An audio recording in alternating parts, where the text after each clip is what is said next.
Welcome, ladies and gentlemen, to another episode of Ultima Final Fantasy, the ultimate Final Fantasy podcast. I am Joe. I am Caleb. And today we are going to be doing two things. We're going to both be wrapping up Final Fantasy 13-2 Fragments Before and continuing our discussion about Final Fantasy VII's Remake presentation at E3. And we're going to be doing that. We're actually going to be watching the whole 20-minute game, I guess the whole presentation. We'll be talking about that, and we'll also be talking about, I guess, an interview with Kitase, and we'll be checking that out. I haven't read the interview yet, so that'll be fun. But before we get into any of that, Schweiss, where are you in Final Fantasy Explorers? I'm not playing Explorers right now. Oh! But, so I mean, I'm further in 4 Heroes of Light, but not much. Okay. Yeah, I got the opening crawl credits after fighting the first boss in 4 Heroes of Light, and that's when I stopped playing. So, tell us about that.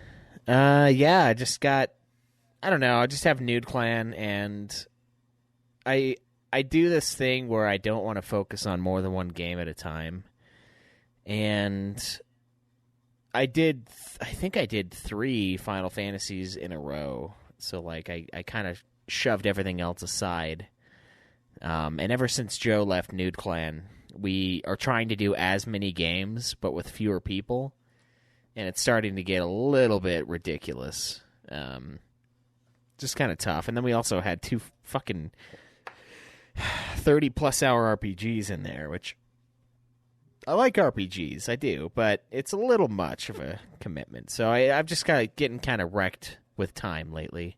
And since Joe had his goal, and he was like, you do whatever, I'm going to finish these games by this such and such date, which isn't actually happening now, but closer than I am, I decided, all right, well, I'm just going to take it easy on the Final Fantasy for a little while, kind of take in all the FF7 news, talk about that a little bit more, and then lay off the grind for a bit. So that's a lot of it, and then other stuff, like just, life getting in the way, other things taking priority.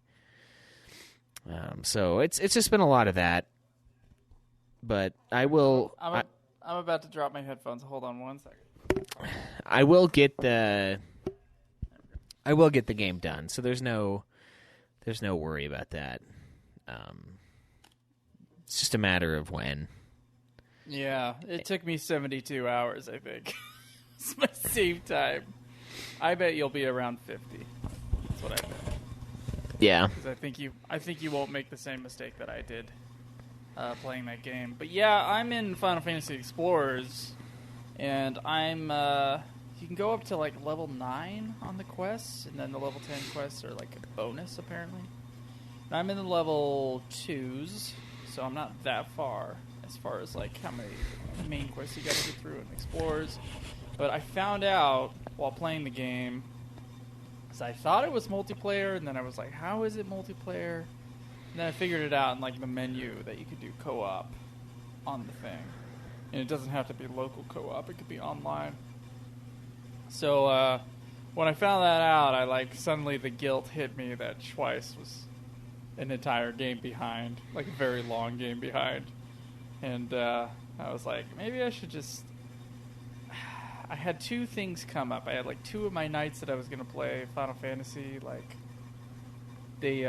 some stuff got in the way. And when that happened, I realized that, like, okay, well, it's going to be a lot harder to beat these games, but I still might be able to do them. But yeah, it was the combination of both those things. But the fact that, like, I didn't think I was actually going to finish the games, and like that I would get close, but I wouldn't quite make the date. But then also that, this is a co-op game, and it feels wrong to leave you behind. So I decided to put pause on the Explorers. I don't know what I'm going to do for the month of July. Probably won't play that much Final Fantasy, except when we can get together. So We might have a couple of slow months here, but the show is pushed further. Congratulations, ladies and gentlemen. Yeah. So we're still going to do weekly, right? Until we finish the games. Yeah, but I don't think I'm going to count the 14 expansion as part of that. I need a break. So we'll just beat the games. Put off for a little while, then jump into the expansion. Okay, so we'll go on hiatus after we finish the games. Yeah. I guess that gives us plenty. We'll go on hiatus after we finish World of Final Fantasy. Okay, that'll give us time to take care of these side stories and things like that we haven't gotten to yet. Because we still have quite a few of those, and it's going to take me a little while to finish 4 Heroes. It'll be my main focus pretty much after this. I mean, I have, like, the other things that I have. It's like Mortal Kombat 11 is the next Nude Clan game that I have to play. Oh, and Cuphead. God damn it, I forgot about Cuphead. But Mortal Kombat 11, I mean, it's a fighting game, so I really just have to play the campaign, which is like a joke, because it's a fighting game.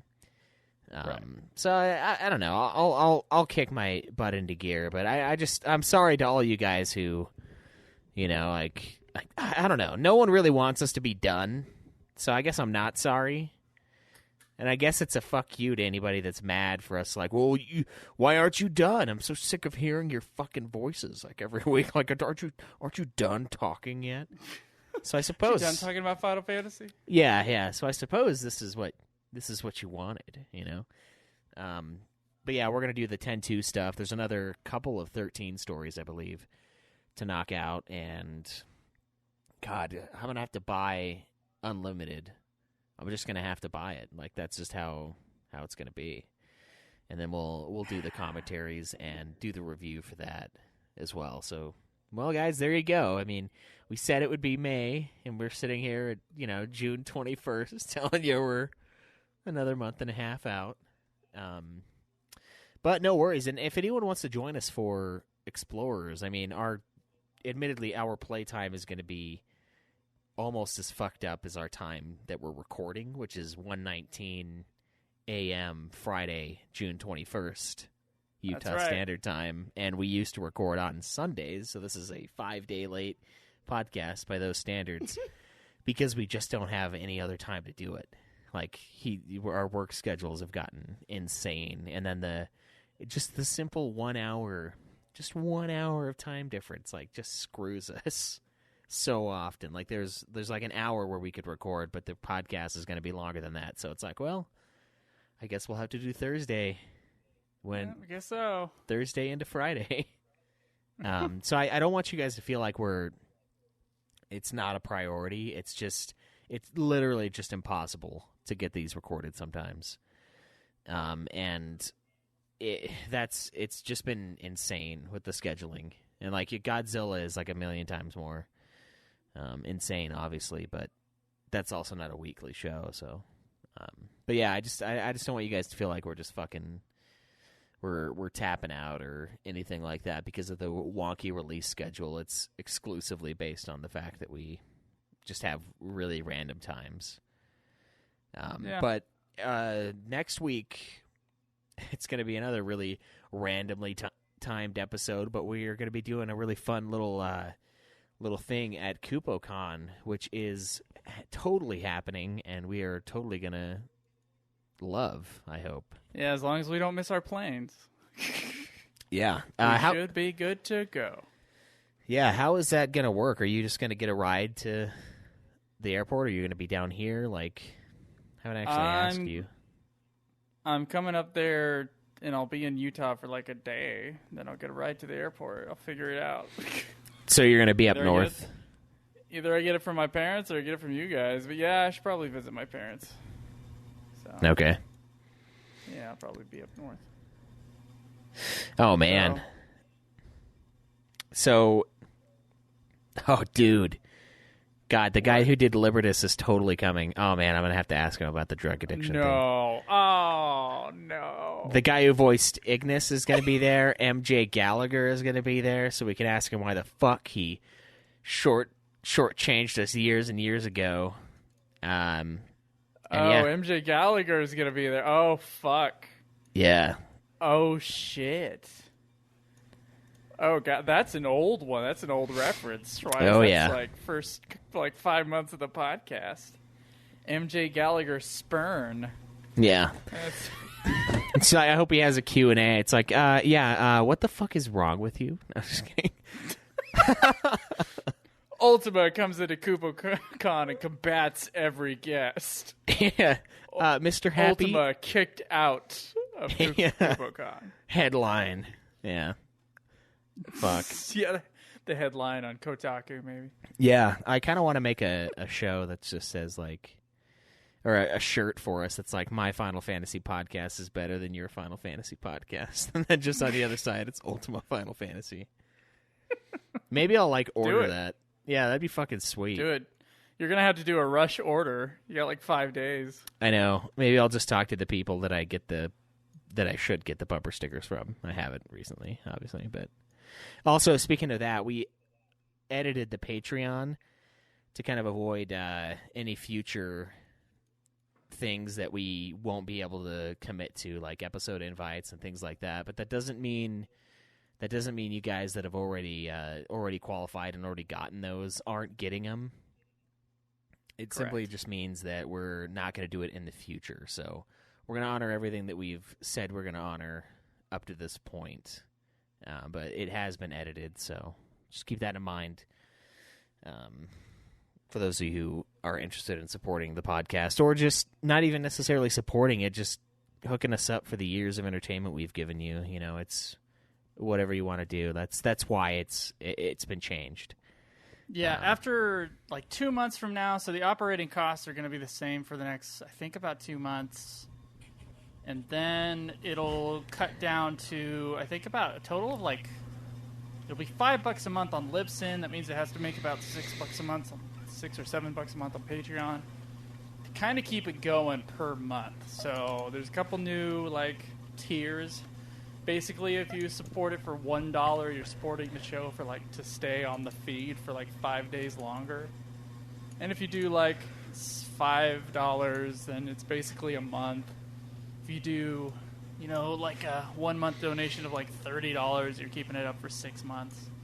So it basically, the money's going to be going into a PayPal account, and the PayPal account's just not going to be touched. And Libsyn will charge the PayPal account. So everything's just going to be automated after a certain bit. So because Ultima, you know, we're going, we're basically going into maintenance mode. It's kind of important to have everything just kind of like run smoothly by itself. We're not going to be going like crazy like with the website or anything like that. We're just going to start kind of shrinking things down, just to get the show in a good spot where it can coast till its actual end. Yeah. That's what the new Patreon is all about. It's just if you want to help support the feed and just like keep it going longer and longer, then please do. Yeah, we do really appreciate it. It's much obliged. Yes. Anyway, I guess that's kind of it. Schweiss, I have been looking at so I'm in a room in my apartment, so it's really echoey, and I'm sorry for that, guys.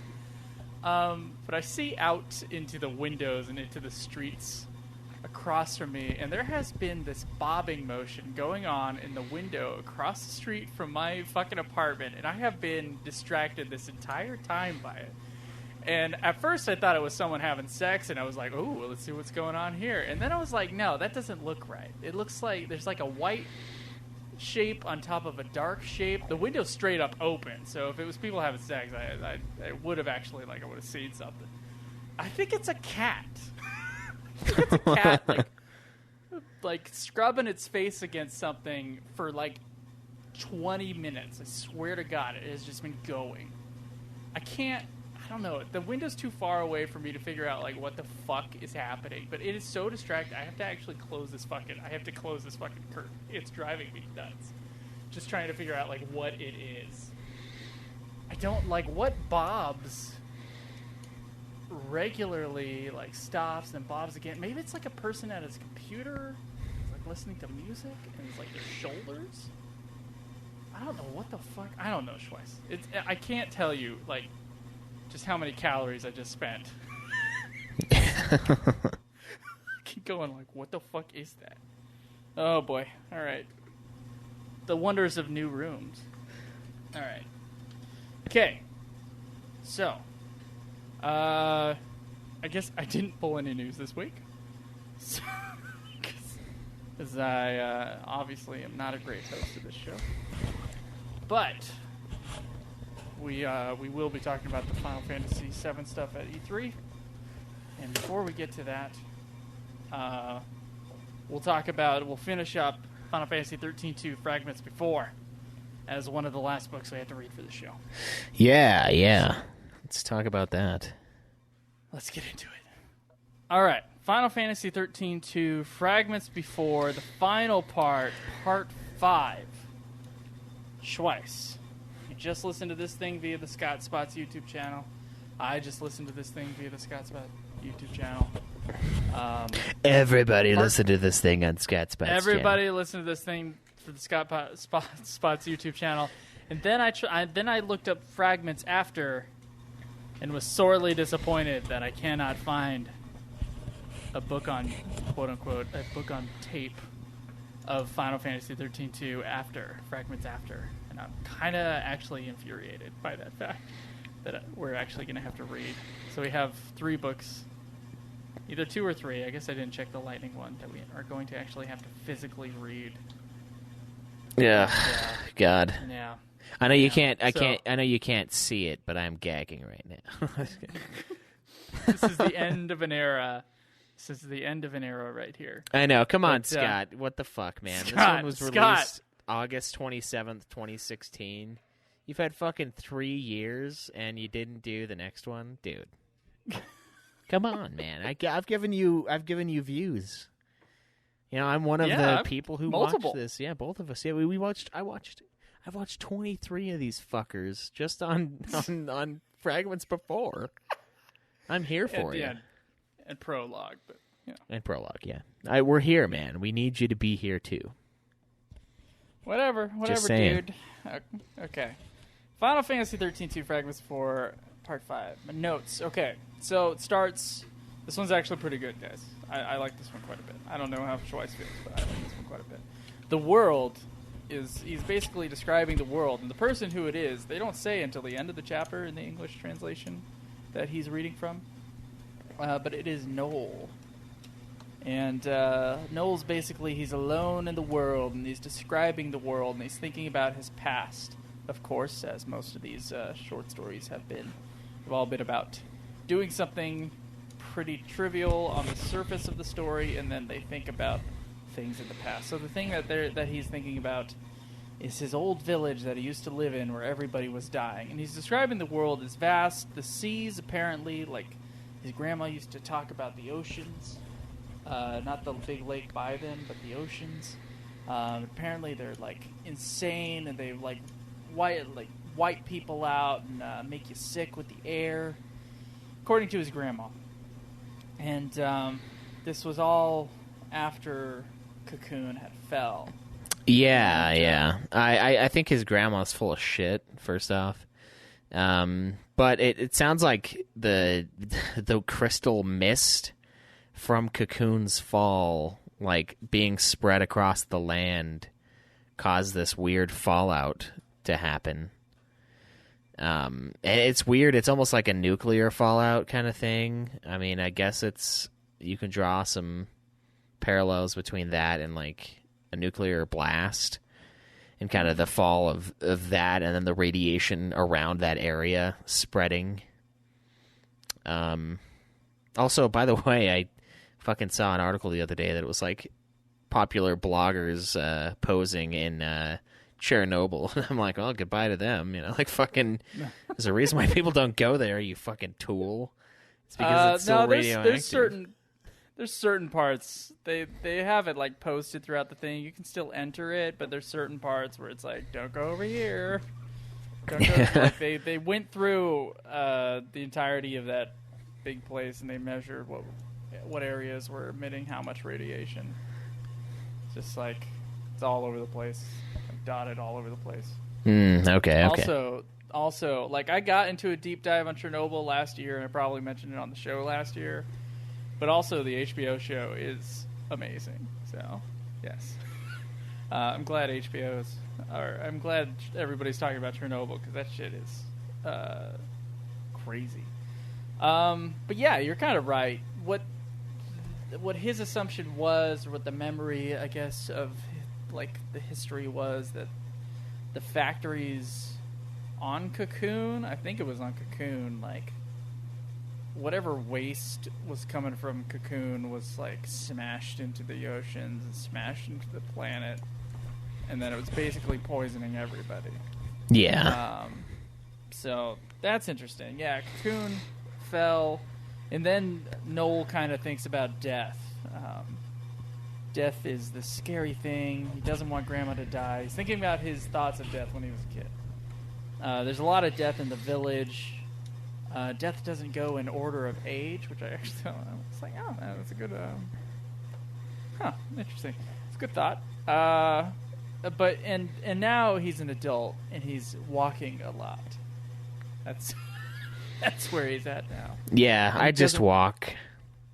He says he doesn't want to think anymore, but he does think a lot, just so that he remembers things.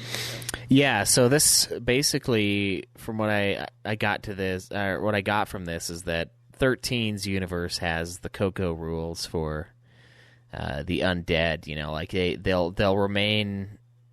You can visit them on the Day of the Dead as long as you remember them. So if you forget them, that is what true death is, according to Noel here and Noel's grandma.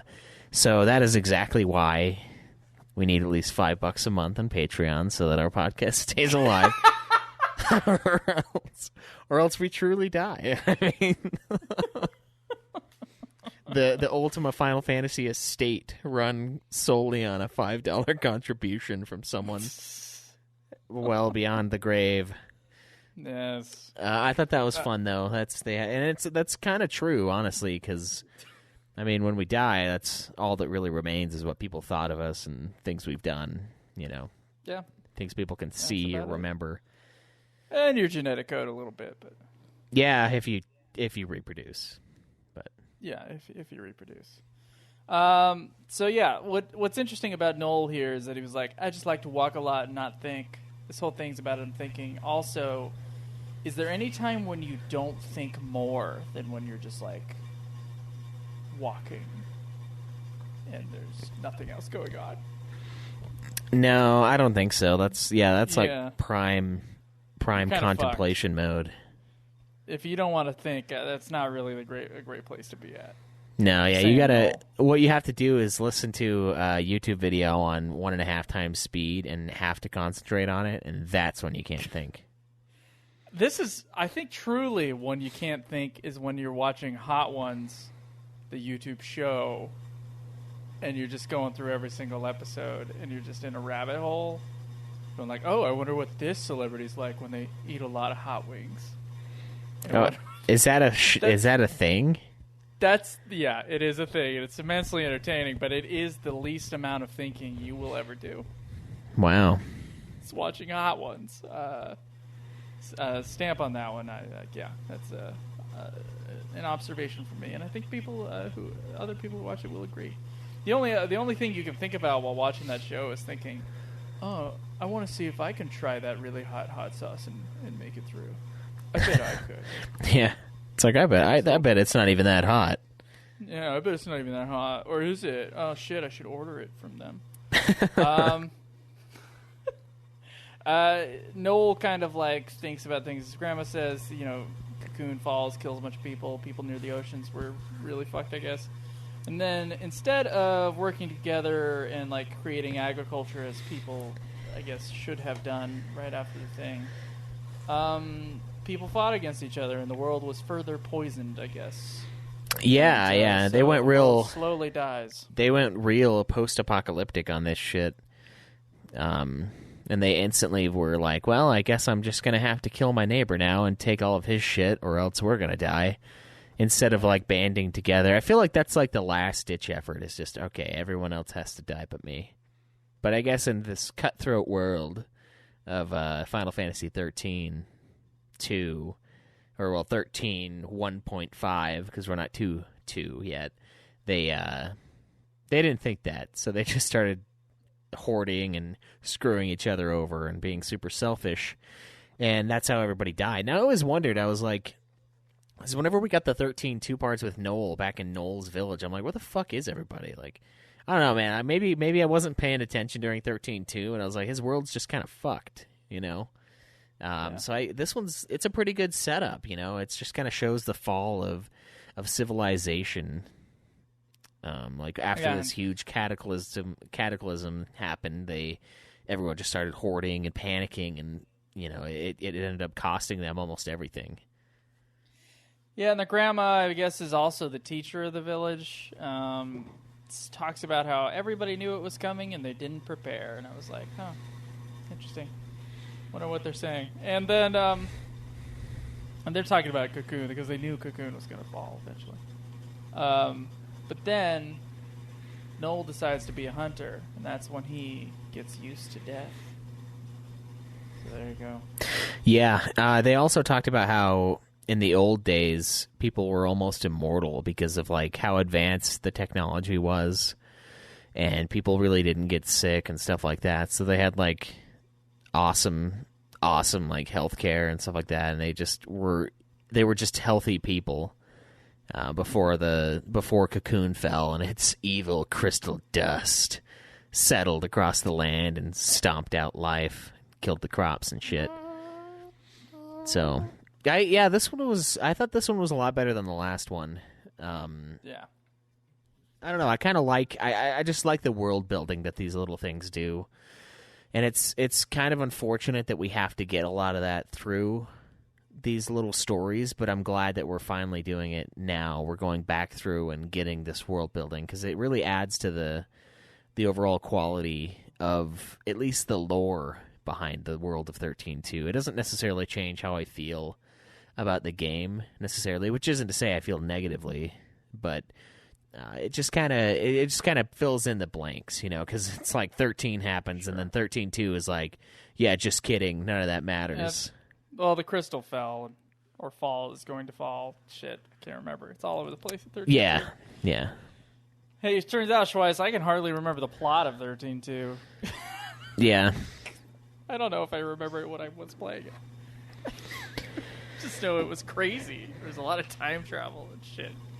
But I remember, if you change the future, you change the past. Oh, yeah, we can't forget that. Speaking of the past, there was apparently a lot of war. What they remembered is passed down. We already talked about that. There's wind ripples. I don't really know what he was describing, but he described wind ripples. That kind of happened now because of the way that pulse is. And Noel is basically, everybody died in the village, including like some little girl that they were all like caring for. And the little girl dies, and Noel was left alone. And Noel didn't want to stay in the village with like the two other survivors, so he just like ran away. And he thinks about all the people. He thinks about his regrets that he'll never be able to erase because he'll never have the chance to be with them. His father like fell off a cliff or something like that. Yeah, it's really weird. It was Noel a very deeply declined cliff or something like that. Like the incline was steep incline. Yeah, some steep incline he dies off of. And so Noel, as far as he knows, is left alone in the world. And Noel is wandering. He's going first to these mountains that were on the horizon. And he's going to climb those mountains to see what's on the other side, see if there's more people. And basically the end of this chapter, the end of this book, is Noel climbing to the top of the mountain, and like his father, he accidentally falls on a steep incline, and he seems like he's going to die, but he refuses to die. And he hopes that like the goddess will open her gate and he'll be able to travel through time. And then he falls, and he seems to be like he's about to die, and then guess what? The goddess opens her gate. And oh, yeah. Go forward. I don't even know what that means. I know what it means. She opened the gates of them pussy lips. No, yeah. It's...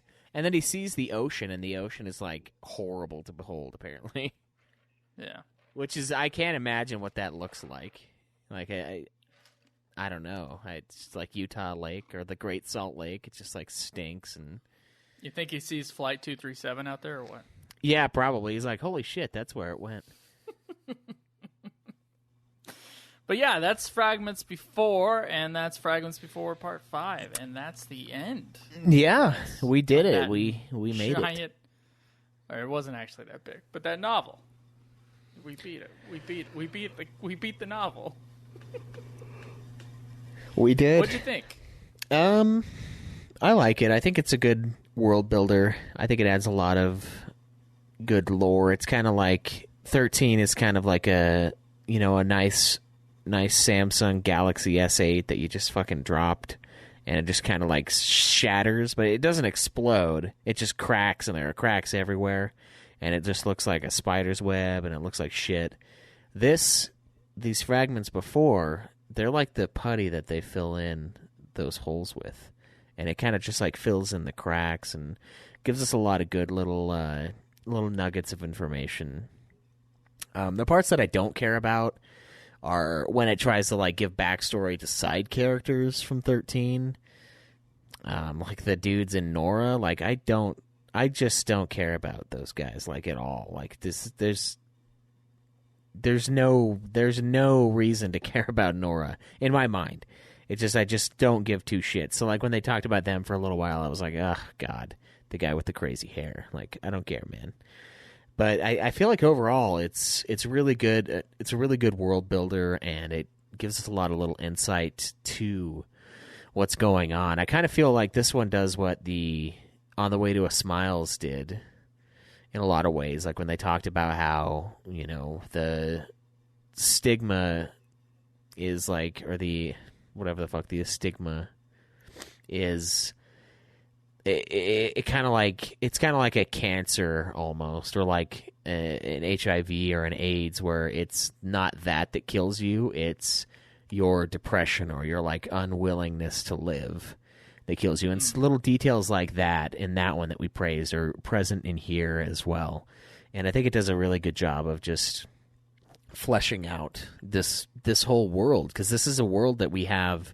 It spans across 3 games and is in the same universe as another almost 2 large releases for the series, So it's important to have these kind of details, and I think this not On the Way to a Smile, Jesus. I think Fragments Before does a pretty good job of sort of filling in the blanks and transitioning from 13 to 13-2, which is kind of a big jump. It's not as big as the jump between 13-2 and Lightning Returns, but it's still a sizable jump, to say the least. But I don't know. What do you think? What are your thoughts on it?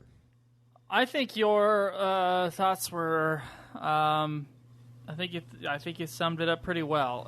It gives good backstory on 13 series. It's not really like an overarching plot that you can kind of get into. It's just kind of like revisiting characters, seeing some background information. One of the chapters is really boring. It was the one that we touched on last time. But otherwise, it's like pretty decent.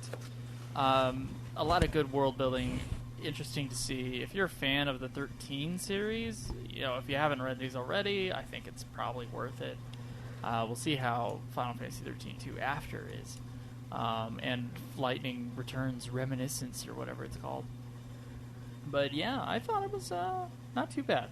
Not too bad. Definitely a lot better than many of the books that we've come across on this show. Yeah. Yeah, I just so there you have it. I can't get over that fucking Turks. Kids are all right. Kids are all right. Fuck. Yeah. So bad. I know, man. Yeah. So, Schweiss, you want to get into back into the Final Fantasy VII Remake? Yeah, man. Let's dive back into what we should have talked about last week. You fuck.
Okay. This is the Final Fantasy VII Remake full game premiere presentation, Square Enix E3 2019. And I'm going to press play in 3, 2, 1, go. Alright. So, we're here with our floating shaky cams. Yeah. Yeah, this is something I complained about. I don't know why when they have these presentations with video, they just love to show the crowd. Anyway, it's got the classic Final Fantasy VII new game continue, and then below it, with the Buster Sword in the background, it has remake. Remake. And then I heard a guy in the crowd just go, remake. So that's nice. And now we're getting the trailer. So guys, I just want you to know that right now I'm wearing 2 sets of headphones. Large headphones. One's a PS4 headset, and one is like professional mixing headphones. And they're both strapped to opposite sides of my head because for some odd reason this old fucking fuck of a laptop will, when I plug in this headset, it makes the Skype go to the headset, but then the audio from whatever the computer's playing onto the external speakers. So I had to do 2 different devices in order to get this done. But yes, we are rewatching the trailer. There's some like repeats of the very beginning of the game, and then we get our logo. This is Final Fantasy VII Remake. Yeah. Which That does look ugly. ooh, Yoshinori Kitase is coming out. Twice, have you seen this yet? Oh, yeah, I watched this. Oh yeah, you watched this all. Okay. Is there any in-shape people in the crowd? Careful. We don't want to body shame. We're both fat people. That's why I body shame. Oh, yeah. It's to give myself motivation. That's right. Everyone needs a little bit of shame, okay? That's right. If we don't have shame, what are we? Do we get to make fun of Kitase's teeth or what? Yeah, yeah.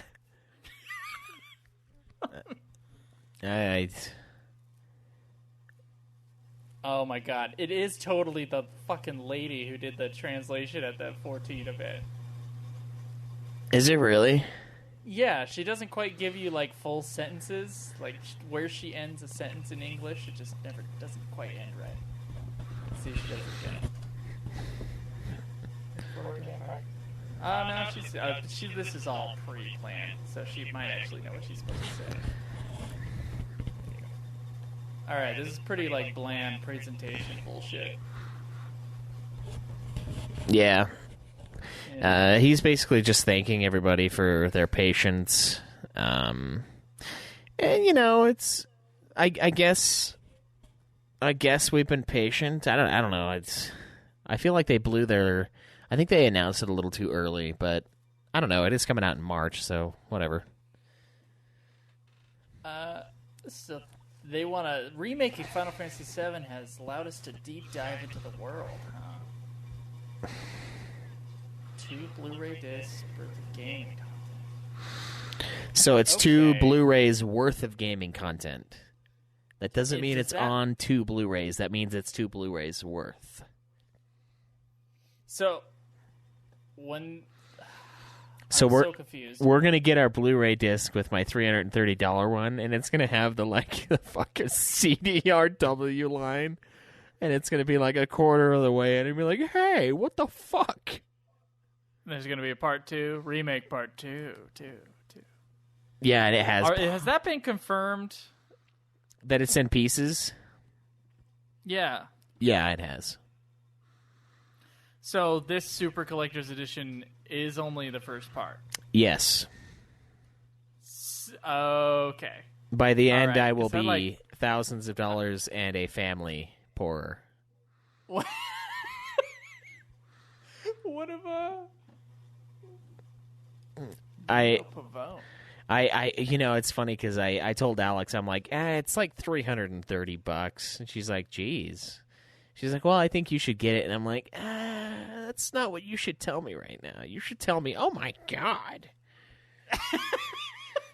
$300?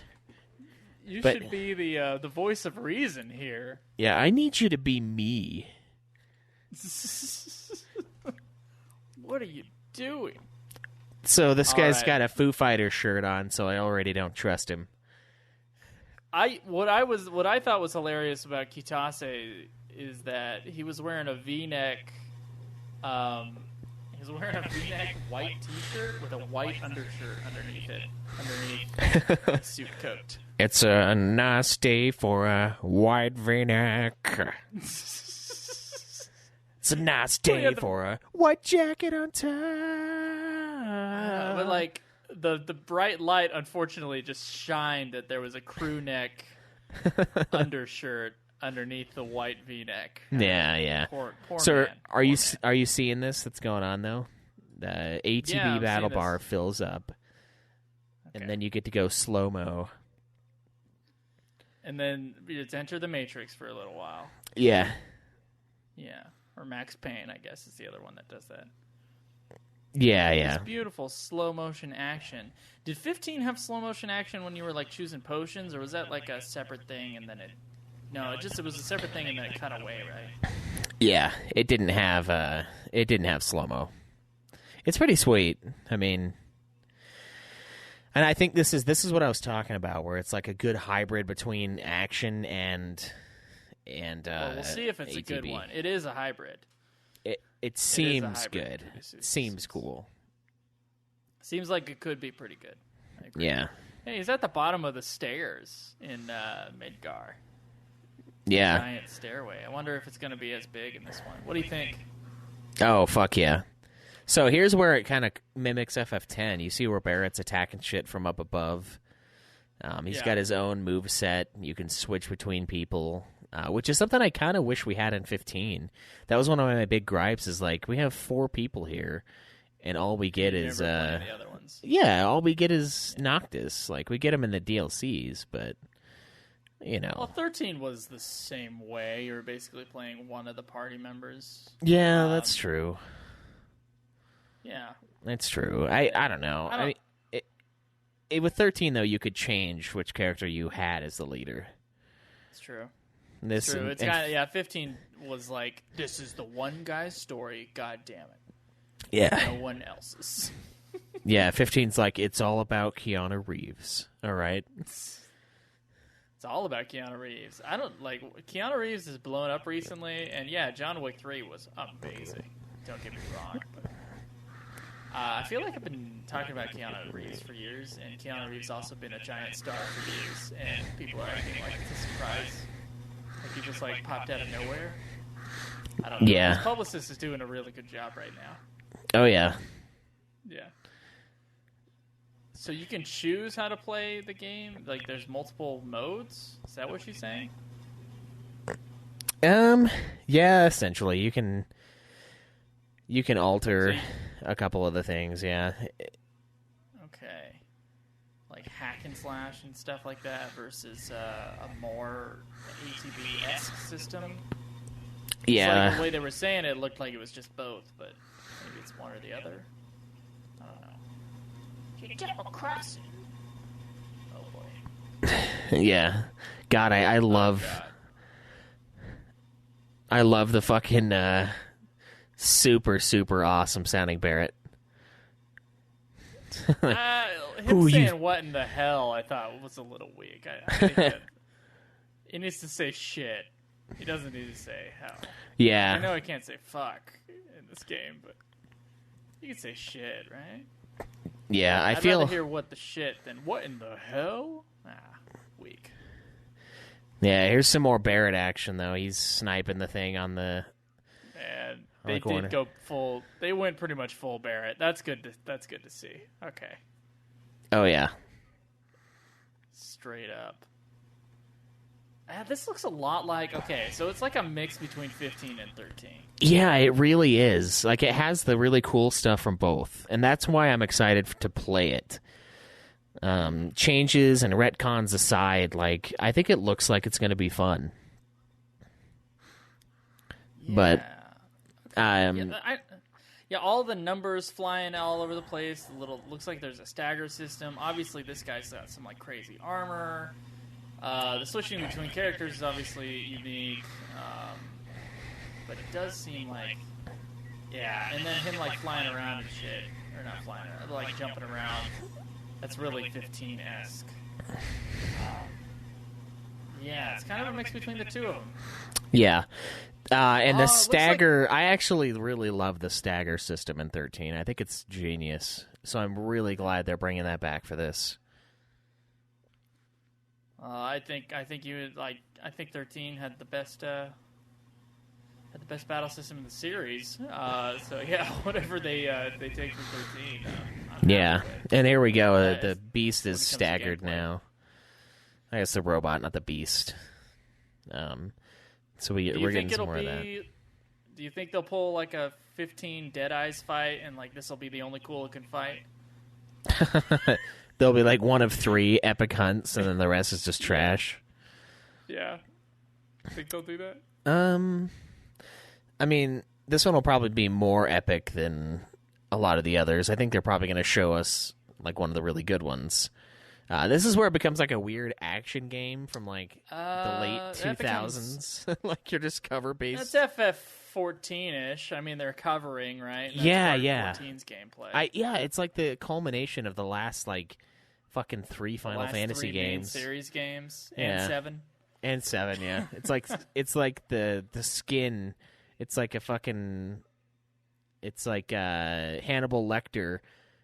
He took the ideas from the last 3 games and then took the flesh from FF7 and is wearing it while executing the gameplay. I would be 19 times more excited if this was FF16. Yeah. The gameplay that they chose. With 7, I'm like, well, I mean, they just changed the whole battle system, which, I don't know. It still looks like 7 for sure, and it's got the music in this part at least, and it's got the boss that we played before, but yeah, the gameplay is way different. Yeah. Way different. And it seems interesting to do something, I don't know, almost this ambitious with the huge gameplay change that they've done for a remake title. Like, this almost feels like something that should be part of the next game in the series, but maybe we're just going to have to treat this as 16 in a way. And it's big enough of a change and a drastic 180 from the original game that I guess that's fair to do. Well, I think to Square Enix's pocketbook, it is the deck. Yeah, it is 16. Because I mean, they're putting a lot of money into this, right? Oh yeah, they're getting a lot of money back. I'm sure it's gonna sell like fucking crazy. I bet you it'll sell more than the original. Do you think so? Oh yeah. That doesn't. I don't know if that's even possible. But you hope it does. Actually, I don't know. I don't know how I feel about that. All right, so they defeated the Scorpion thing. Scorpion thing's in the water. Pretty interesting look at the gameplay. No one was playing it. It was just a pre-programmed video of gameplay. So it makes you wonder if they actually have a working demo. What do you think? Yeah, they do, because they had people play it. They do, because you have people what? They had people play it at the con. Oh, did they? Oh, okay. Yeah. Yeah, this is how much I know hosting a Final Fantasy show. It's great. So Tetsuya Nomura is here, who used to just be one of the artists. No, he had a lot to do with FF7. He did. We've talked about this a few times.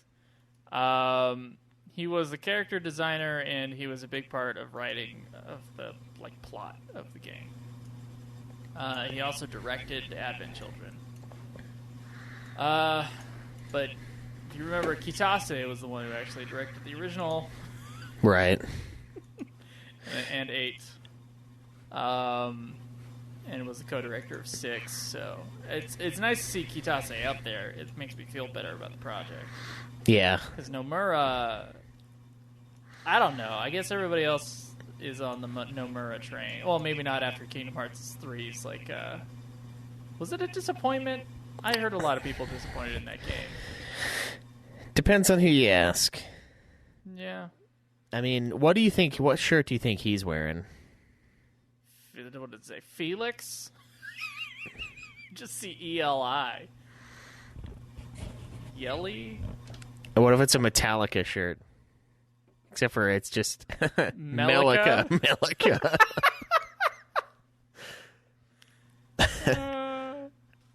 The old Melica. So just to put it into perspective, OG Resident Evil 2 sold 4.96 million copies, and the remake has shipped 4 million already. So, so like the same amount? Almost, yeah. And that's just with shipped copies, no digital. It's possible it could do better. I mean, I don't know. It's like we've seen sequels outperform the originals before.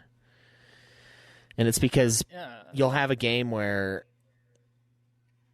a lot of people buy it up front, and then like it just kind of falls off, and a lot of people play it from their friend's copy, and like it gets passed around and shit. And then when the new one comes out, it's like, oh my god, yes, let's all buy it. You know, that's a good point.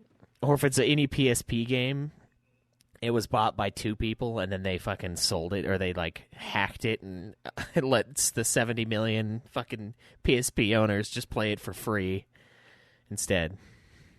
Yeah, so they talk about how they have copies available to play at E3. So there you go. Schweiss, you were right. By the way, I saw a giant poster for this game on the way to... it's on the street I almost live on. On the way to a smile? Is that what you would say? On the way to a smile, that's right. On the way to a frowny face, actually, more like. But... On the way to that face that's like not quite a frowny face, but more like a flat face, and then turns into a frown. This game, or not this game, but this convention really fucked up my my work stuff. I went to work. I came to work like 20 minutes late, and I live like a 37-minute walk away from my work, so it was ridiculous. I drove at the normal time, and it took me 50 minutes to drive to my work because of E3. And I saw the giant poster, and I think I talked about the giant Doom painting last time, but there was a giant Final Fantasy VII poster and a giant Shadows Bringers poster right next to it. Oh, nice.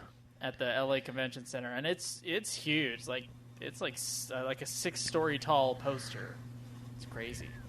But yeah. Big old Final Fantasy VII Remake poster. So that was cool to see. I couldn't go in there, obviously. I just drove past it very slowly. Had a lot of time to look at it, frankly. Yeah, that Shadowbringers, right. That's a good trailer. Yeah, I haven't actually seen that trailer. Craig was like, my god, what is this game? And it's like 14, and he's like, dude, what the fuck? Dude, I will never play that game again. So we're back to the trailer that I have actually seen. I did see this one. Yo, gotta look at the bigger picture. Oh, God. Oh, God.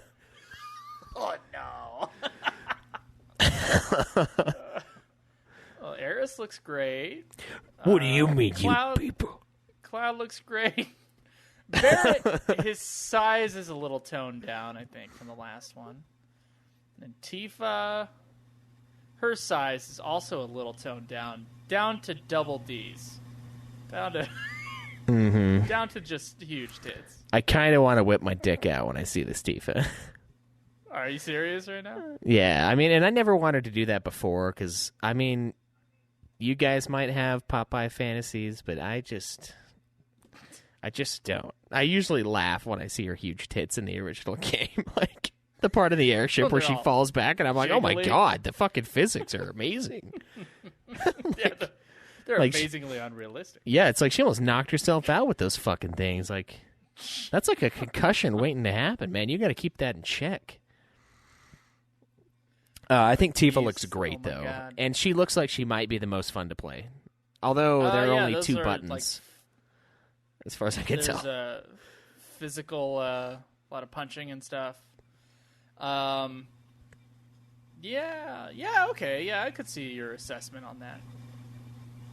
You're right there, though. There are only 2 buttons for actions. We got the Shinra building.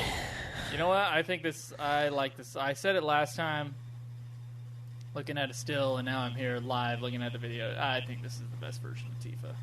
Yeah. Visually. Yeah. Probably the best version of Cloud, too. Although Advent Children Cloud I kind of like, but he's, a little less emo-y in this one. He's a little too emo, yeah. Sephiroth looks pretty much the same as Advent Children. His face is a little different. Yeah. Yeah. I don't know. Sephiroth might be better in the Popeye version. You're a little more menacing when you got big ass hands and tiny, tiny arms. Well, I'll tell you what. In the video, like the full video sequences in the original game, I think he is actually. I think he's cooler looking in that. Yeah. As like the anime character than he is in this. So I think his design is the only one that I think is kind of lesser, but not to an extent where I actually give that much of a shit. Okay, well that was it. Yeah, and they're like, here's the first class edition. Here's the take my heart and soul, Square Enix. fuck me harder, Square. That's what that edition is. Hold on a second, I gotta take this fucking ridiculous mic setup, or this headphone setup. Hold on. It's gonna. Oh. It's a puzzle.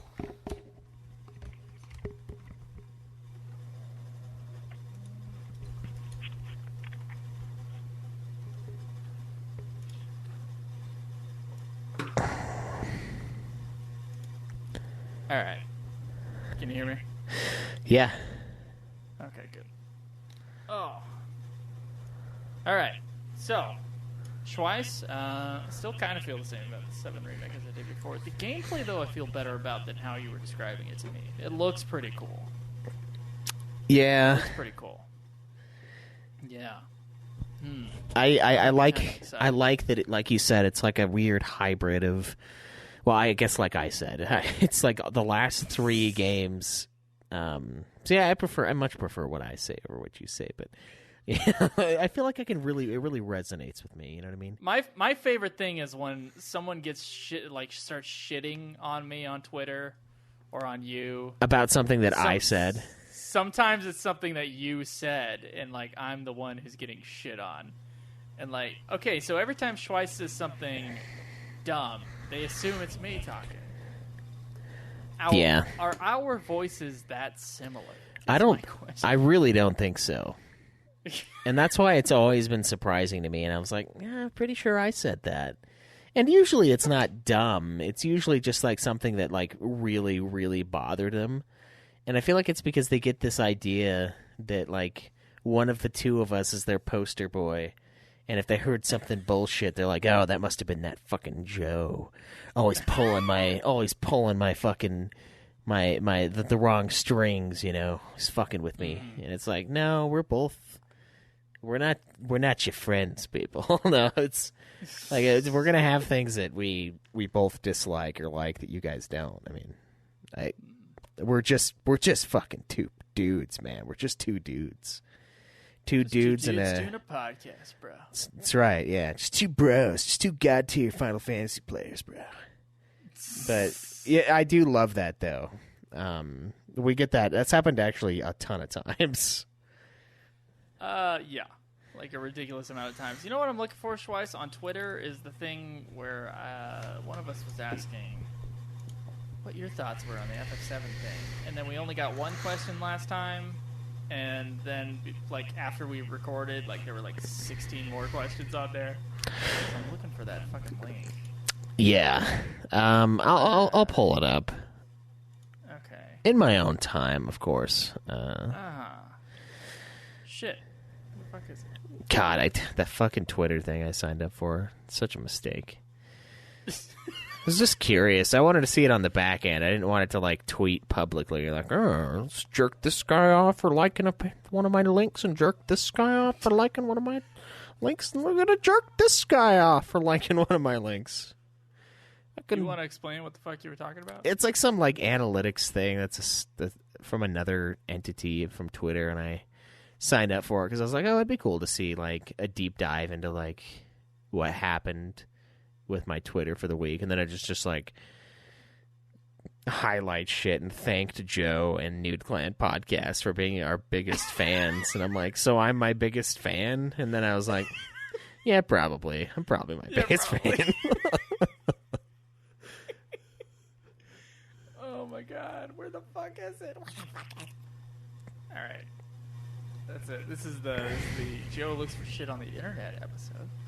All right, so I will do a slight. While you look for that, I'm gonna look at this. This is a Gematsu. They posted probably a repost, but it might be from them. Yeah, I guess a blog post from Yoshinori Kitase talking about the game's vision and development and yada yada yada. So Schweiss told me we should read this on the show. I have no idea what he's talking about, so here it is. While you get this question, Schweiss, please gotta find it. While the development team finish the first game in the project, we are continuing to plan and outline the overall volume of content for the second. Okay, so he's talking about the first game and the second game. So these are 2 Blu-rays. Is it just in 2 halves then? Did we misunderstand last time? No, they said it's 2 Blu-rays worth of content. So I don't know. I honestly, guys, I haven't really looked at anything other than what we're looking at now. And honestly, most of that is because gaming news is fucking boring. All right, and it's not that I'm not excited about the remake. It's just I'm not going to read every fucking article. So they said it's 2 Blu-rays worth of content. That doesn't necessarily mean it's going to be 2 Blu-rays. This time, 2 Blu-rays total, part 1, part 2. It's just 2 full Blu-rays of shit. I can put 2 full Blu-rays of shit on 1,000,000 Blu-rays. So I don't know, man. No one knows. They don't even know. They stated that, we don't know how many parts this is going to be. So yeah, it's just 2 Blu-rays worth. That's all we know. Do you think just part 1 is just 2 Blu-rays worth? That would be insane. So no. Would it though? Would it, with how much money they'll make? I mean, would it be insane to milk this thing into multiple parts? It would be insane to have 2 Blu-rays worth in Midgar. Everything is like life-size Midgar. Yeah, full-on city, and you have to walk too. Yeah, you can get into all the apartments if you decide to break in, but then people will fight you, and cops will get called and shit. Yeah. Yeah, there you go. Okay. Due to the work already done on the first game, we anticipate development of the second game to be more efficient. We have our own internal schedule and plan, but for now we'd like to focus on our information on the first game of the project. The key creative values of the core Final Fantasy series are innovation, pushing boundaries, and surprising players. This project shares the same values, and the development team view it as the next mainline Final Fantasy release. Oh, there you go. That's basically what you just said. Okay, so for the original core members of the development team, simply recreating the original game with improved graphics wasn't enough to get us invested and excited about remaking 7. In return, we want to go beyond the original, telling a deeper story and providing a modern gaming experience. Just 130. We really want to go above and beyond what is expected of a remake. As well as some of the core members of the original development team, we also have a dedicated in-house team of international gaming talent. Many of our new team members were young fans who played the original 7 when it was first released. It's very exciting and exhilarating to work with this talented team on such an ambitious project. This is all shit I've heard before. Thank you, Kitase, except for the fucking diss thing. Alright. The first game in the project takes place in the eclectic city of Midgar. We choose to focus on Midgar as it represents the world of 7 as a location more than any other. Midgar is full of imagination, with myriad influences and surprises around every corner. God, an entire game in Midgar. Schweiss. I want to do nothing when I play FF7 but get through Midgar as fast as possible. Yeah. Yeah. I know. So I don't know, man. I don't know. While many people think that Midgar is very dark at first glance because there's a disc over the top of it, We have a design aesthetic where the city has strong elements of color and variety. The lighting and coloring we are using throughout Midgar's accentuates what is unique about Final Fantasy VII's world. We decided not to use a photorealistic approach with the design, but instead something more stylized, honoring the artistic designs and choices of the original. I think that was a good thing, honestly. Yeah. A lot has changed since the release of the original Final Fantasy VII. Back then, we didn't have access to things like voice acting. Yes, you did. You just chose not to use it. You didn't want to put in the money for that. Yeah, plenty of games had voice acting. Existed already. We didn't have access to things like voice acting, performance and motion capture, or close-up cameras outside of cutscenes. For Final Fantasy VII's Remake, there it is again. There's a greater emphasis on character storytelling through the use of these techniques, as well as some other tech. Ooh, they're going to use the camera. This allows us to make these characters more expressive than ever, enhancing the levels of immersion and enjoyment through performance. In Remake, we are giving voice to the original Final Fantasy VII for the first time. By bringing in a new generation of actors, we hope to provide the best experience for original fans and new players. For the gameplay, we are aiming to create a new take on classic concepts with an accessible evolution of the active time battle system, giving you the greater action with tactical control. The system we've created retains the strategic decisions of controlling multiple party members, allowing you to select from a wide range of abilities and spells. You can control your favorite character while issuing orders to others, or leave them to AI, and choose when to switch to a different party member to make best use of their unique abilities in battle. This allows all players to choose and enjoy a favorite way of playing. Finally, yes, we have materia. You can use it to tailor your play style and abilities. We'll go into greater detail on lots more gameplay elements as we get closer to the release next year. For now, I hope you are all excited by what we revealed at E3, and we look forward to sharing more news and updates with you across the year ahead. And that's it. So it's like a pretty blowhardy update. Yeah. A lot of the stuff that people were getting real mad about, though, the boob reduction in Final Fantasy VII apparently was part of their like, fuck, what was the term they used? It was super weird. It was like their something PR. Oh, their ethics committee. And some people online were extremely upset about that. The fact that some other outside force at Square Enix basically was the reason behind the boob reduction thing. And Kitase, or it was either him or Nomura, talked about how that's why they reduced the size of the breasts. And, you know, this is a ridiculous conversation. You know that, right? I just don't give a fuck. Like, I like boobs, right? Like, I enjoy boobs. I'm a boob guy. Don't we all? I'm a boob guy as well, twice. It's just they're nice. But, I mean, I like a handful of boob. But oddly, in California, boob guy, not common. Yeah.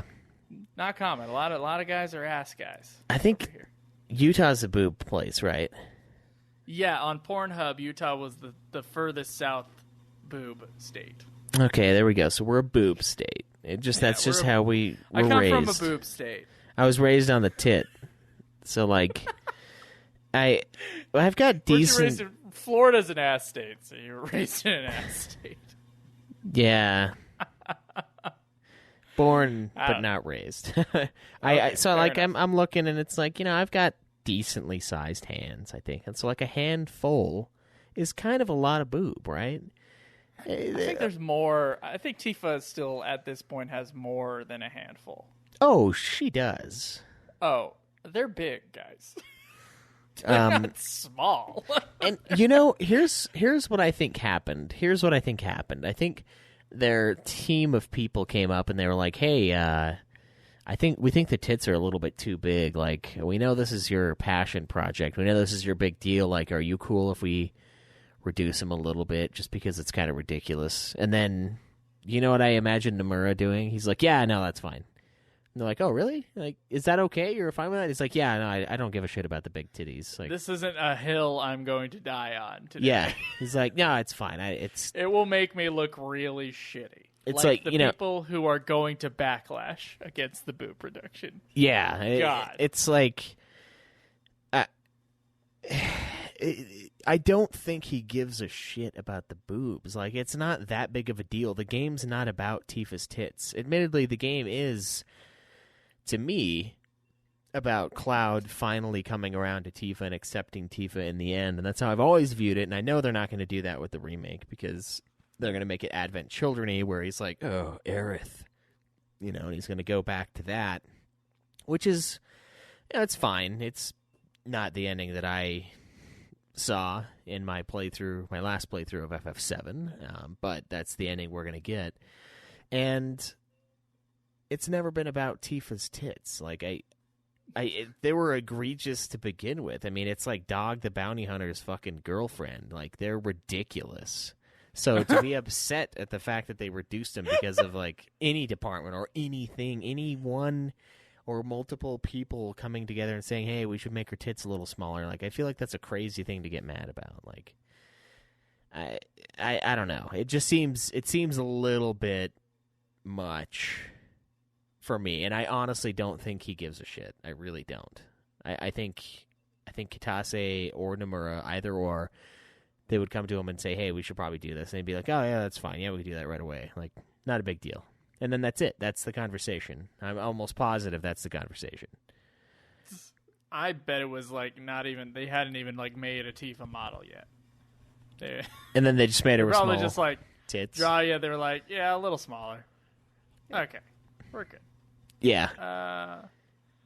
But like, I mean, the original game was ridiculous, and it's wonderful and beautiful, and it's wonderful late '90s kind of thing. But they are insane, and it's totally acceptable to make them not a distracting thing within the context of the game. Yeah. I don't know. And it's honestly, like, the Dead or Alive beach volleyball game, I mean, that thing is just like, why? Yeah, and in addition to that, it's like, you know, we have... I don't know.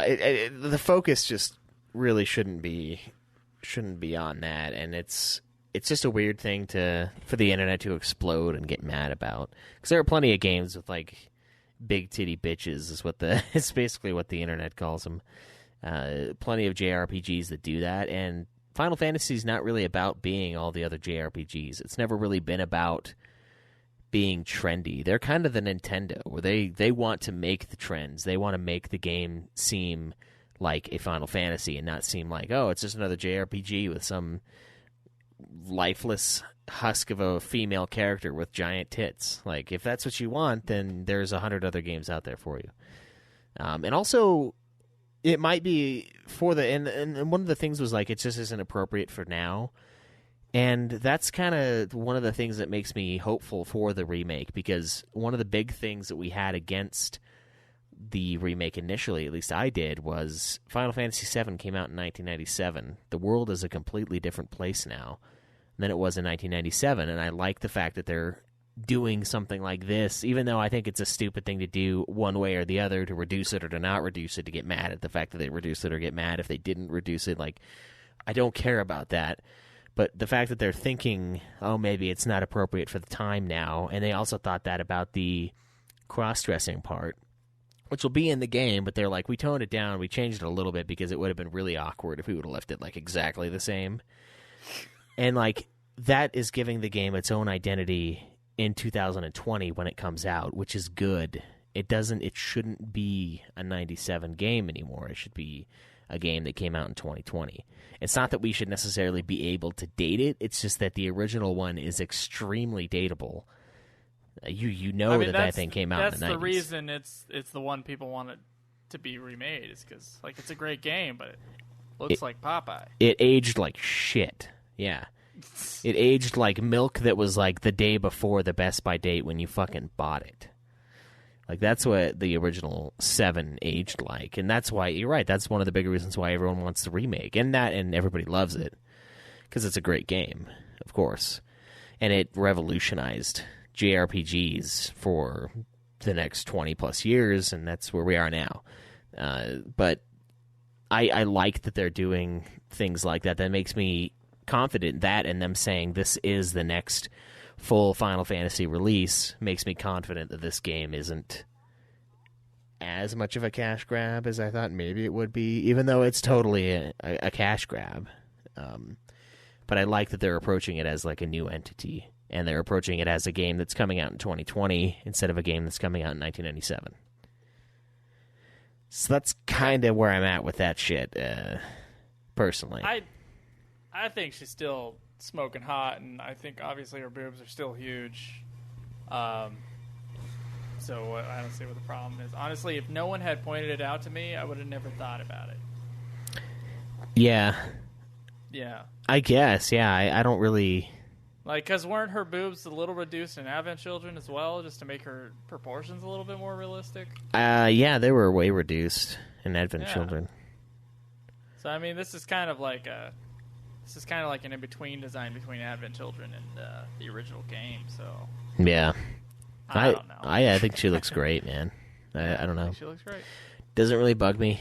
It's fine if that bothers you guys, but I just think it's a weird thing to obsess over. Personally, it's like, it's just so bizarre. Like, there's so many other things to worry about in the world. And and if you want to see gigantic tits, you got the internet. Yeah, you can. There's a lot of big tits out there. There's a lot of big tits out there, boy. I'll tell you that. I'll tell you that right now. All right, we got questions on here. I did finally find them. Did you find them as well? No, I didn't. I found them. I fucking found them. Found them all, so you're welcome. You can at least find the ones on Discord then, because someone posted some on Discord. Some of these, I think we only read one on last week's episode, so we might re-answer it because I can't remember which one it was, but here we go. Sunny asks, now seeing the game looking the way it does, do you both finally start to feel more excited for the FF7 remake? I'm excited for that battle system, and I'm generally I'm gonna play it, but I'm not like dying for the game, and I never have been, and so I'm just a curmudgeon here, but I'm about the same as I felt before. The gameplay looks really cool, and I hope it's good. Barrett's voice actually being a real thing that you hear is odd for me. I'm as excited as I was before. Not that I've ever been not excited. I put $300. I pre-ordered a $380 collector's edition. Like, how much more fucking excitement can you pry from my body? $400 worth of excitement. Don't say that. Don't say that. The starting price next time will be $399.99. It'll be the Schweiss Day One edition, and they're like, "Can they use my name like that?" It has a removable head from Cloud's body, and it's Schweiss. Yeah, it's me as the fucking ultimate being from there you go, from Parasite Eve. You're like, oh fuck yeah, I'll pay $400 for that. Yeah, I'm excited. I can't wait to try it out. I think it looks really fun. At the very least, it's going to be a fun game, and I'm interested to see how they retell the story, because it's going to be changed, and the dialogue is going to be probably a whole lot better than in the original game. So I'm excited to see all of that, and then kind of like decipher what maybe was not as well translated originally, and what they totally retconned. So it'll be. I just treat it like a new thing, like Game of Thrones show from books. If you just disconnect it, Harry Potter, same way, just disconnect it. Then the little things that bother you as a book nerd don't bother you, because it's like, well, it's not a fucking book, it's a movie, so I'm not going to fucking complain about the fact that it's not a book, because it's not a book. Sunny asks again, what do you both think of the new FF7 remake battle system? We kind of already touched on that. Character designs, we kind of touched on that already. The changes made, like, the dialogue and the new voice actors.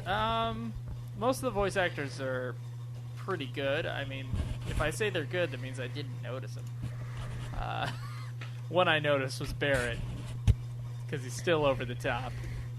But he's still Barrett, so that's nice. They didn't, like, decide for sensitivity reasons they needed to change Barrett around. Yeah, I wonder if people would have freaked out about that, too. Like, oh, Barrett doesn't sound like Mr. T. I probably would have been like, come on. Mr. T exists. So yeah, Mr. T's still alive. I don't see why Barrett can't talk like Mr. T. Mr. T. Barrett is basically Mr. U. You know, he came after Mr. T, but he's just as Mr. T as Mr. T. I don't know why they didn't get Mr. T to voice him. I fucking think they should have. I think it's absolutely ridiculous. Mr. T has sold knives on television, on an infomercial, and you know what? He probably needs the money. So go ahead and just hire him to play Barrett. Jesus. Come on, guys. You based him off of that guy to begin with. Don't you think you owe it to him? Yeah. Showing visions of Sephiroth as the game is potentially just Midgar. Oh, that's interesting. I didn't think about that. They might have just teased Sephiroth for us, but I'm trying to remember. Sephiroth's in a Midgar in a flashback, right? Yeah, it seems like it's like a flashback or a vision. So Sephiroth is like haunting him. This is kind of what that guy's getting at. It seems cool. So it's like that dynamic might be changed, or they just tease Sephiroth. It's the it's essentially the guy at the Godsmack show that, and I love bringing this memory up because it makes me laugh so fucking hard. There's this guy that's just like so high. He is so fucking high, and he's holding up a jersey. He's holding up a jersey. No. This is his buddy. His buddy was holding up a fucking Patriots jersey and like shaking it. And this guy, like, he had like one hand. He would like do the come here motion with his hands, and then he would like flip off the stage. And I think that's what Sephiroth is doing to Cloud right now. He's like doing the little like. Slowly, everything extremely slow. And then when I come back to the fucking thing, and then Joe starts talking about that guy at the hotel, I just fucking start dying. I was like, what the fuck is, like, what is the point of that? Like, what are you doing? Like, what? Are you like mad at Sully? You're like, I hate you, you little fucker. Keeps flipping off the bass player. I don't know what the fuck. Yeah, it's like I hate that stupid fucking beanie that you always wear, you dumb bassist bastard. Slow taunt. His buddy holding up the Patriots jersey. It's like, who the fuck are you people? Like, where the fuck did you come from? God, yeah, that's what Reno. Sephiroth is doing. Yeah, Reno. That's the Reno right there. He's just slowly. And then his revenge, apparently the bass player's revenge was to make the new Godsmack album. Yeah. Yeah, thanks guy who flipped him off. And now they're flipping us all off. That's right, we're flipping us all off. Brad asked an FF8 question. Why do you think Square Enix took this long to remaster FF8? Someone said the code was missing. I don't know if that's true, but that's what someone said. I don't know. Did they remaster FF9? Was that remastered or just put out? No, it was remastered. Oh, okay. Well, maybe it was the code. Well, it's probably just because 7 and 9 are better games. I don't know. Boom. Yeah, but 9 didn't sell as well as 8, so it actually doesn't really... Yeah, no. Like they were like, oh, we need to put money into a remaster. 9 was also rarer than 8 because 9 wasn't available on Steam. That's true. So like the 9 and 12 were like the gems. They were like the hidden wonders of the Final Fantasy world. Because you couldn't get them really anywhere else, and then they re-released them. I didn't think about that. There you go. How would you guys like to see any other FF game get the FF7 remake treatment? My answer, David Ritz. My answer is no. I'd like to see them get the FF4 Complete Edition remake for the first 6 games, and then I like the way the 8 remaster looks, but let's just say the FF9, FF10 remaster for the other games that are not in HD, and then 13's already in HD. If they do a remaster, I don't know what the fuck they're remastering. Yeah, I would just say re-release those. That would be kind of the equivalent of remaster. Because I would like to play them again. I think 13. I have the itch to play 13. I do, because it's fun. It's fun to play. FF11 needs a Realm Reborn type remaster. Yeah, they just nuke the entire game, both in-game and in the real world, and then restart. That's right. Maybe they'll do that with the... Oh, God, if they do that with the fucking mobile one... I guess it's mobile, so we don't have to play it, but if it wasn't mobile, we would, technically. Unless they wiped 11 off the face of the earth like they did with OG 14, and then, of course, we can't be held accountable for that. We already played it. Yeah, that's true. I don't know. I kind of want all of them to be remastered. Not remade, though, necessarily. I'm not really against the remake. I want to see what's next, you know? And at the very least, they're changing 7's gameplay in a big way. So they're still kind of moving forward with the series, by and large. Because, like we said, it seems like a culmination of the last few FFs. So, like, that's kind of them fine-tuning their recipe, you know, that they've been creating over the last fucking 10 years since FF13 came out. So, like, in a way, that's kind of them advancing the series, but I'd like to see a new idea in the form of an FF16 before any more remakes. I think the FF7 remake's a good way to get a shitload of capital to float their way through the next 20 years and give us some more Final Fantasies, you know? And that's what I hope they use it as. But we'll see. We'll see. All right, you got the Discord questions?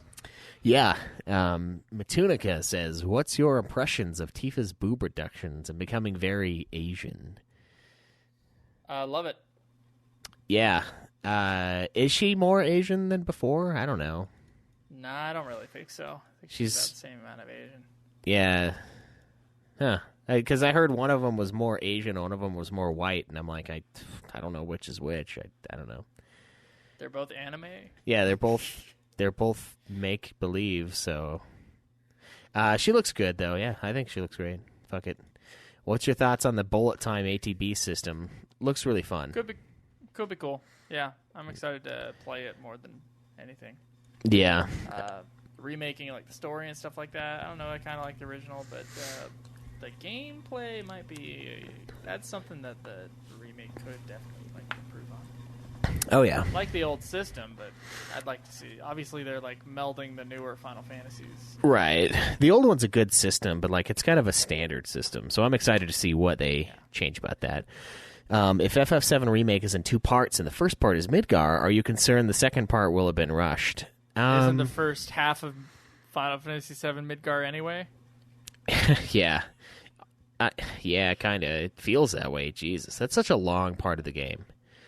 And it really doesn't take that long if you just power through, but it's usually at least like 5 to 8 hours if you're just going through like a normal human being. I don't think the second part's going to be rushed. No, I think they're going to take as long as they need on this, and I feel like 15 taught them a lot of things like that. Like I feel like 15 really put things into perspective as to how big these games are now, and I don't think they're going to rush it because they didn't rush 15. I mean, it seems like they did, but they delayed it. Yeah. So I don't know. I'm not worried about it being rushed. I think if it's not going to be good, it's going to be for, you know, actual flaws in the game. I don't think it's going to be because of time constraints.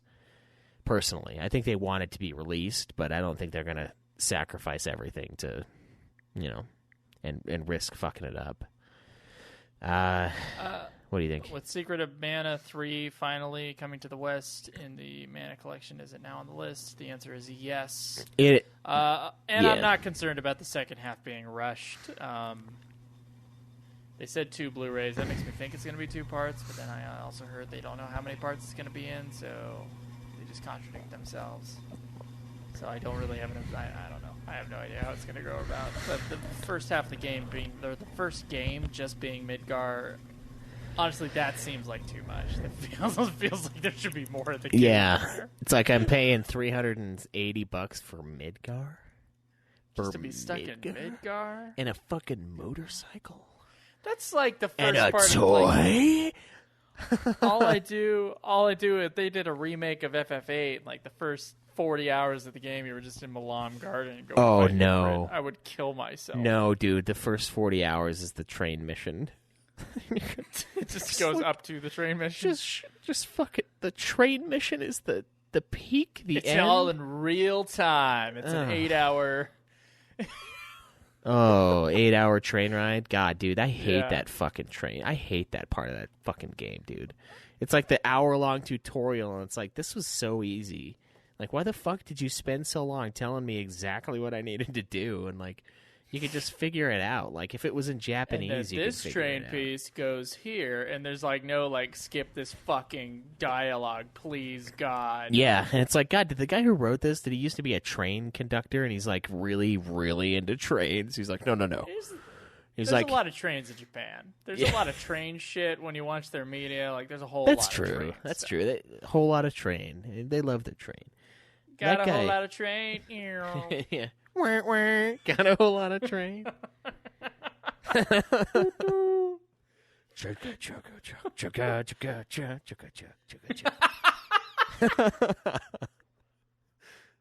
Oh, fuck. Choo choo. All right. I'm not choo. Oh man. Oh, I'm gonna be a conductor, man. Yeah. Hey, oh, hey, ooh. All right. Instead of oh, it's just hey, ooh, hey, ooh. Jesus, yeah, that's good. It's 2 a.m. It's good for 2 a.m. It's probably like, oh god, just shut the fuck up for like noon. 2 a.m. Telling you, come back to it at 2 a.m. You'll love it. Or whatever the 2 a.m. equivalent to you is. It's comedy gold right now. That's right, yeah. That's right. The last part is Dose Joe have heart palpitations during all Square Enix events, but they will release a ton of new FF titles you'll have to play. Excuse me, no, he said tone of new FF Tone. titles you have to play. Dose Joe have heart palpitations during all of Square events that they will release a tone of new FF titles you'll have to play. Or tone, I guess it's tone. Huh? Yeah, tone. Here's the deal. Do I have heart palpitations about that kind of thing? At this point, I'm pretty sure they're not making new FFs anymore.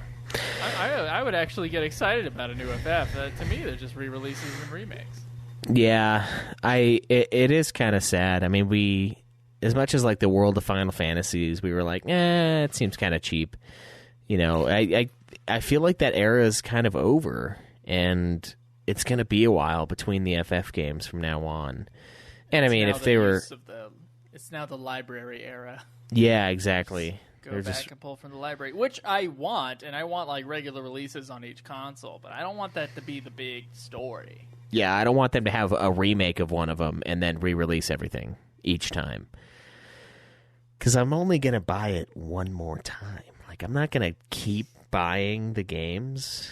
I'll buy every remaster. Edition?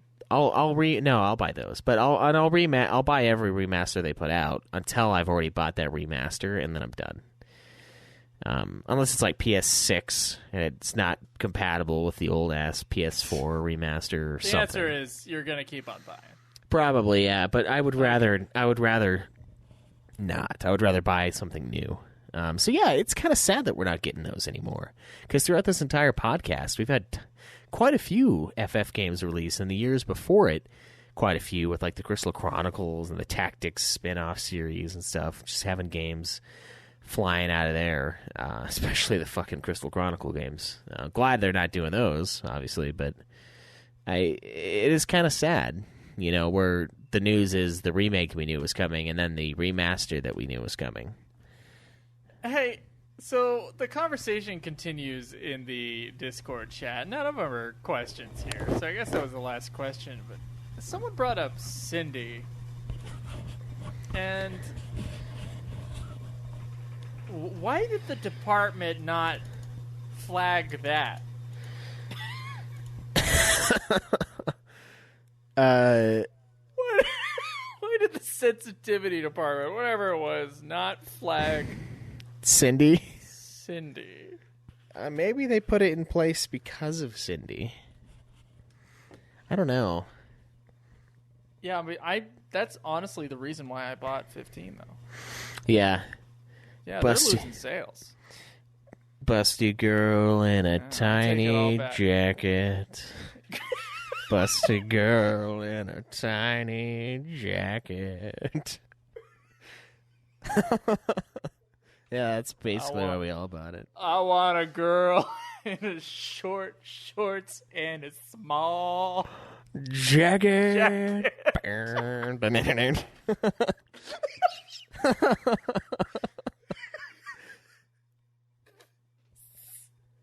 God. Why is this so funny? Oh man, I haven't listened to them in a long ass time. Cake. Yeah, Jesus. It's been like a decade. He's going the distance. He's going for speed.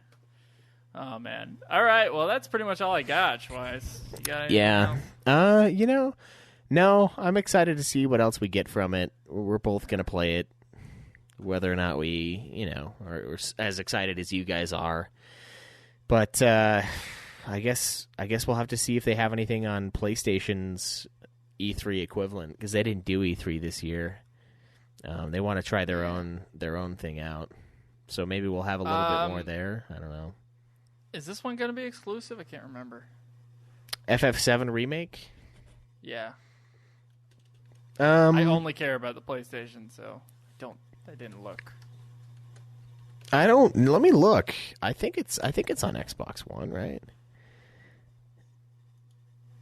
They'd be losing out in sales if it didn't. Let me read. Okay. Well, I'll let you read. It hasn't been stated that it's going to be for anything else. But I imagine it would be, because Square hasn't been a PlayStation exclusive company for a while. They were for a long, long time. And then with 11, they added online with Microsoft, and then 13 on, they basically released, except for 14, because Microsoft was being a bunch of fucking assholes. But every other one has been released on the others, so I would imagine it's going to be on the Xbox. So we'll see. I think the only thing I saw was PS4 on the site, though, when I pre-ordered. But okay, well, I think we're done here. Thank you guys for listening. If you want to support us on Patreon, we are there at, I think it's patreon.com/Ultima Final Fantasy. It sure is. Guys, if we owe you a Patreon episode, get on us. We're gonna still be reaching out to people. The recording time is all fucked up, but we still really want to sit down and talk to you guys. I hope some of them are at KupoCon. I really do. I was thinking that the other day. I was like, oh man, if we could do some Patreon, like, face-to-face episodes, that'd be really fucking cool. Yeah. So if any of you guys are coming to KupoCon, we will totally do that with you. We're going to be in New York for, like, days. Yeah. I'm excited to meet up. And I mean, like, if anything, we'll probably hang out the night of KupoCon, maybe the night before, maybe the night after.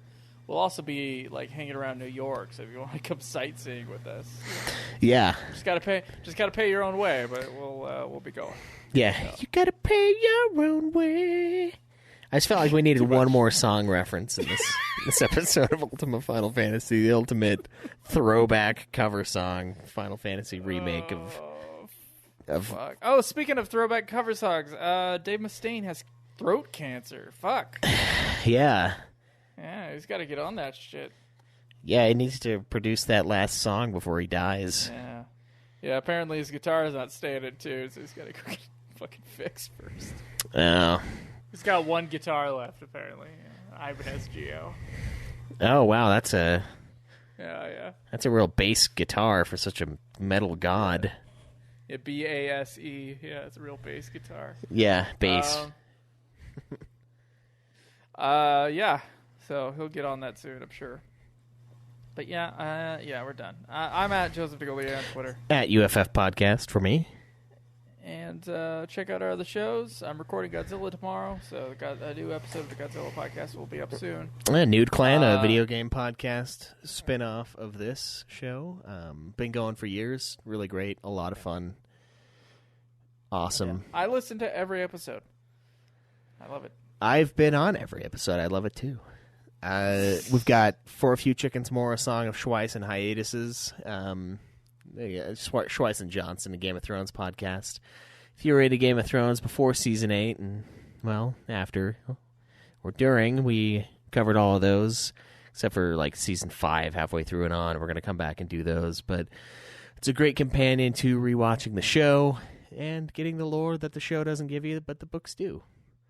And, of course, getting fat and super sexy swinging fan fiction and Puff Puff Hour, a Dragon Quest podcast, another spiritual successor to this show with no one on this show on it. So there you go. That's our network. Go check it out. I guess until next time, guys, enjoy the grind.